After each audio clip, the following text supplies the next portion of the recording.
வணக்கம். இன்றைக்கி நம்ம பார்க்க போகிற வீடியோ கம கம்மனு வாசத்தோட கட்லா மீன் குழம்பு, மீன் வறுவல் தான் பார்க்க போகிறோம். நீங்கள் முதல்ல நம்ம வீடியோவை பார்க்குறவங்களா இருந்தால் நம்ம சேனலுக்கு ஒரு லைக் பண்ணிவிட்டு ஒரு சப்ஸ்கிரைப் பண்ணிவிட்டு அதுக்கப்புறமா பாருங்கள். வாங்க இப்போ முதல்ல நம்ம மீன் வறுவலை பார்த்துடலாம்.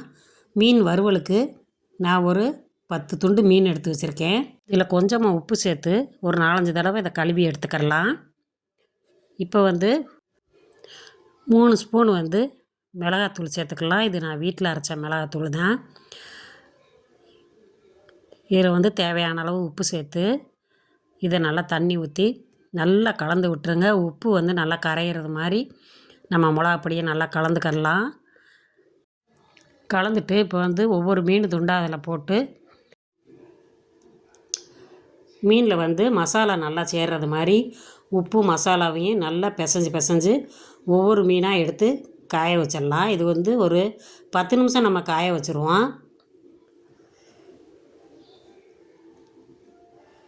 காய வச்சுட்டு நான் ஒரு 100 கிராம் அளவுக்கு புளி எடுத்திருக்கேன். இந்த புளியை நல்லா கரைச்சி எடுத்துக்கோங்க. நான் அரை முடி தேங்காயும் ஒரு 150 சின்ன வெங்காயமும் உரித்து வச்சுருக்கேன். இதை மிக்சி ஜாரில் போட்டு அரைச்சிக்கோங்க. இப்போ கடாய் அடுப்பில் வச்சு ஒரு 5 ஸ்பூன் அளவுக்கு நல்லெண்ணெய் சேர்த்துக்கலாம். நல்லெண்ணெய் சேர்த்து வைக்கும்போது குழம்பு நல்லா டேஸ்டியாக இருக்கும். அதில் 1 ஸ்பூன் வெந்தயம், ஒரு கைப்பிடி கருவேப்பிலை, ஒரு 5-6 பூண்டு பல் சேர்த்து ஒரு 100 சின்ன வெங்காயம் சேர்த்து நல்லா வதக்கிடுங்க. இது மீன் குழம்புக்கு சின்ன வெங்காயம் போட்டோம்னாத்தே நல்லா வாசமாக இருக்கும். இதை வதக்கிட்டு நான் வீட்டு மிளகாப்பொடி தான் போட்டிருக்கேன்.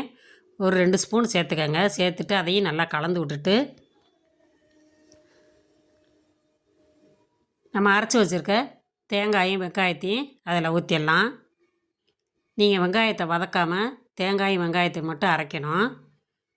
இப்போ நம்ம கரைச்சி வச்சுருக்க புளியையும் அதில் சேர்த்து கரைச்சிக்கலாம்.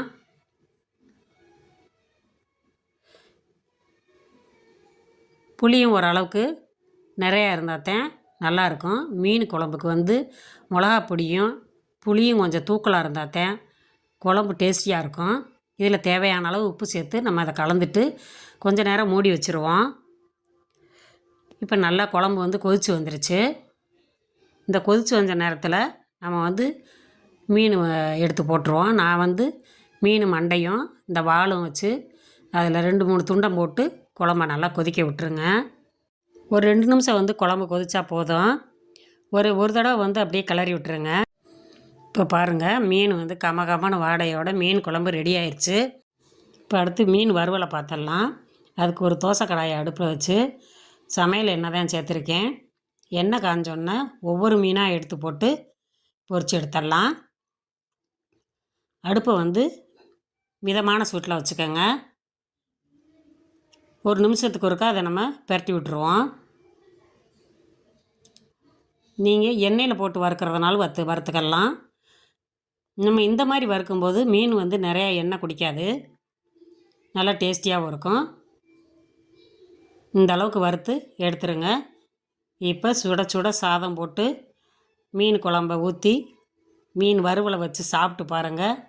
இதே மாதிரி உங்கள் வீட்லேயும் கட்லா மீன் வாங்கினீங்கன்னா இதே மாதிரி இதே முறையில் நீங்களும் சமைச்சு பார்த்துட்டு நம்ம வீடியோ உங்களுக்கு பிடிச்சிருந்துச்சின்னா அமிர்தம் அம்மாள் சமையலுக்கு ஒரு சப்ஸ்கிரைப் பண்ணுங்கள், லைக் பண்ணுங்கள், ஷேர் பண்ணுங்கள், கமெண்ட்ஸ் பண்ணுங்கள், உங்கள் ஃப்ரெண்ட்ஸுகளுக்கெல்லாம் ஷேர் பண்ணுங்கள். தேங்க்யூ.